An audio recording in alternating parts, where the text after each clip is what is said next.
So let's get started. One of the first books that affected me at a very young age was one that they made me read. I think I was in 5th or 6th grade.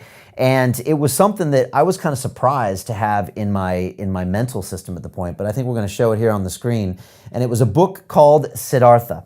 And this was a really fascinating book by Hermann Hesse for me to read when I was 10, 11 years old. I was in San Diego, growing up in America in the 70s, basically, and early 80s. I was kind of taught the American dream, the power of the dollar.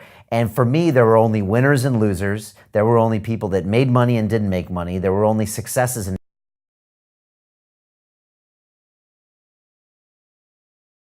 there was no right and wrong. There was no good and bad, and that things could just be. And it was kind of an introduction to a lot of Buddhist ideas that for me as a kid, I just couldn't get my head around because it was completely opposite of everything that my country stood for and what I thought everything did stand for. And I think it probably planted the seed for me to explore a lot of this stuff further in the terms of London Real and speaking with lots of other guests that have a more spiritual component to them and be open to things that Mantak Chia tells me. And then, to be honest, a lot of my guests tell me, from Dorian Yates to Joe Dispenza to Bruce Lipton and all of these people, just different kinds of ideas. And so this was a book that had a big effect on me and really planted that seed. I still remember being confused with this kind of Buddhist concept that whatever is, and it's only humans that actually judge something to be good or bad.